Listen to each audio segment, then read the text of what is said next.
ఉన్నది. బోనస్ ఇస్తామని చెప్పింది దొడ్డువడ్లకు, ఇవాళ మాట్లాడుతున్నది మాట తప్పి చెప్తున్నది సన్నవడ్లకని. ఇచ్చిన బోనస్ 700 కోట్లు. మళ్ళీ అదే చెప్తున్నా సార్ నేను. వాళ్ళు అడ్డమైన మాటలు మాట్లాడచ్చు, మేము మాట్లాడద్దా సార్? వాళ్ళు ఏది పడితే అది మాట్లాడచ్చు, మంత్రులు కూడా నోటికి వచ్చినట్టు మాట్లాడచ్చు, మేము వివరణ కూడా ఇవ్వద్దా? ఇదేం పద్ధతి అధ్యక్ష? బోనస్ బోగస్ అయ్యింది, బోనస్ బోగస్ అయ్యింది. 700 కోట్ల బోనస్ ఇచ్చి 7,600 కోట్ల రైతు బంధు ఎగ్గొట్టిన మాట ఖచ్చితంగా వాస్తవం. ఇది రాష్ట్రంలోని రైతులకు తెలుసు.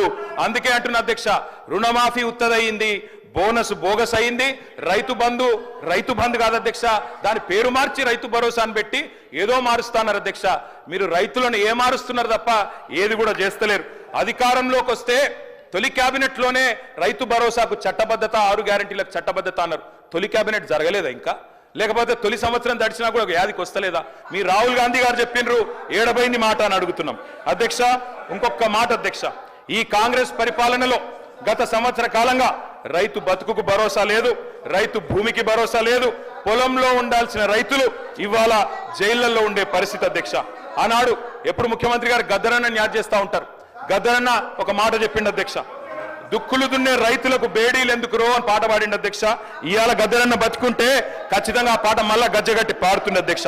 చివరిగా నేను ఈ ప్రభుత్వానికి చేసే విజ్ఞప్తి ఒకటే, రైతు బంధును యథాతథంగా కంటిన్యూ చేయండి, ప్రజలకిచ్చిన మాట తప్పకండి. ఎట్టి పరిస్థితుల్లో ఈ రాష్ట్రంలో రైతులకు బేడీలేసిన చరిత్ర ఈ పార్టీ బీఆర్ఎస్ పార్టీకి ఉంది అధ్యక్ష. ఆ రోజు సన్నవడ్లేస్తే ఊరే అన్నది మీరు. ఇవాళ కౌలు రైతుల గురించి గొప్పగా మాట్లాడుతున్నారు. కౌలు రైతులకు ఎందుకు ఇవ్వాలి భరోసా? వాళ్ళు అద్దె ఇళ్లలో ఉన్న అద్దె ఇళ్లలో ఉన్నోడు ఓనర్ అవుతాడా? కౌలు రైతు ఓనర్ అవుతాడా అని ఆ రోజు మీరు మాట్లాడారు. ఇవాళ రైతుల మీద ఏదో గొప్పగా మాట్లాడుతున్నారు. నేను సవాల్ చేస్తున్నా అధ్యక్ష, ఈ రాష్ట్రంలో ఉన్న అందరి భూముల మీద క్లీన్ గా అక్కడ ఒక దగ్గర 100 ఎకరాల ఫామ్ హౌస్ ఉంటుంది, కానీ 10 మంది పేర్లు ఉంటాయి. అది బయట తీయండి. వాళ్ళకి ఇప్పుడు 5-6 లక్షల జీతాలు ఎత్తుకునేటోళ్ళు కూడా రైతు ముసుగులో రైతు బంధు తీసుకున్నారు. మీ హయాంలో గుట్టల సాగులో లేకుండా తీసుకున్నారు. మాలాంటి ఏరియాలలో మోకా మీద ఉండి సాగు చేసినా కూడా పట్టా లేకుంటే వాళ్ళకి మీ హయాంలో ₹1 రాలే, కానీ వాళ్ళు పంట పండించారు. మీరు ఇచ్చింది రైతు బంధు, రైతు పెట్టుబడి కాదు, పట్టా పెట్టుబడి ఇచ్చారు. పట్టా ఉంటేనే ఇచ్చారు ఆ రోజు, కానీ కౌలు రైతులకు ఇయ్యలే, చిన్న సన్నకారు రైతులు పట్టా లేనటువంటి వాళ్ళకి ఇయ్యలే. అదేవిధంగా రైతు రుణమాఫీ గురించి గొప్ప చెప్తున్నారు. మీరు అనేక మందిని మీరు చేసినటువంటి రుణమాఫీ వడ్డీ మాఫీ అయింది, రుణమాఫీ కాదు అది వడ్డీ మాఫీ. ఆ వడ్డీ మాఫీలో కూడా మీరు అనేక మందికి రైతులకు నిబంధనలు పెట్టడంతో చాలా మంది ఈ నిబంధనల మూలంగా మేము ఇచ్చినటువంటి రుణమాఫీలోకి కూడా కొంతమంది రెన్యువల్ కానేటువంటి పరిస్థితి వాస్తవం. అలాంటి వాళ్ళే ఆగింది. అది 2014 నుంచి కొనసాగుతూ వస్తుంది. మీరు చేసినటువంటి రుణమాఫీ నిబంధనలు కొనసాగుతూ వస్తున్నాయి కాబట్టి అది గుర్తుపెట్టుకోండి. మీరు అన్ని బాగా చేసినాక 30,000 కోట్ల రైతుల రుణమాఫీ కాకుండా ఎట్లున్నాయి? మీరు అన్ని రైతులను రాజులను చేసిర్రు, రైతు బంధు ఇచ్చిర్రు, అన్ని చేసినాక మళ్ళీ 30,000 కోట్ల రూపాయలు వాళ్ళ మీద ఎందుకు భారమైంది? ఎందుకు రుణాలు మిగిలినాయి? అది చెప్పండి. కాబట్టి ఇవాళ కేటీఆర్ గారికి ఒకటే అడుగుతున్నా, మీరు 10 ఏళ్లలో భూమి లేనటువంటి ఒక్క పేదింటి బిడ్డలకు మీరేమిచ్చారు?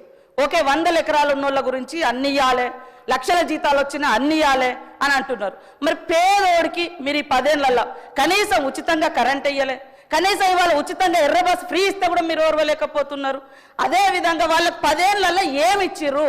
భూమి లేని వాళ్ళకి ఏమి ఇచ్చిర్రు? మేము ఇప్పుడు భరోసా కింద 12,000 రూపాయలు పెట్టినాం, ఉచితంగా కరెంట్ ఇస్తున్నాం. వాళ్ళ ఆర్థిక భారాన్ని తగ్గించడం కోసం, కుటుంబ భారాన్ని తగ్గించడం కోసం పేదింటి బిడ్డలకు, ఆడబిడ్డలకు 500 గ్యాస్ చేసినాం. మీరు ఎందుకు చేయలేదు? మరి మేము ఉచితంగా బస్సు పెడితే గగ్గోలు పెడుతున్నారు, ఉచితంగా 200 యూనిట్ల కరెంట్ ఇస్తే గగ్గోలు పెడుతున్నారు. కాబట్టి మీ వైఖరి ఏందో స్పష్టం చేయండి. మీ వైఖరి ఏందో అంటే అందరికీ వాళ్ళు 100 ఎకరాల ఫామ్ హౌస్లు ఉన్నా కూడా ఇవ్వండి అని అంటారా? అదే చెప్పండి. నేను ఈ సందర్భంగా కూడా మా వ్యవసాయ శాఖ మంత్రి గారిని కోరుతా ఉన్నా, దయచేసి ఎవరెవరికి ఎంతెంత పోతుందో ఆ వివరాలు మొత్తం గ్రామాలలో పెట్టాలి. ఏ కుటుంబానికి ఎంతెంత రైతు బంధు పోతుంది, ఎవరెవరిది ఎంత అనేది వివరాలు బయట పెట్టాలి. పేదవాళ్ళకి ఆ ఊర్లలో ఏమేమి వచ్చినాయో కూడా బయట పెట్టాలని కోరుతా ఉన్నా. కన్క్లూడ్ చేయండి ప్లీజ్.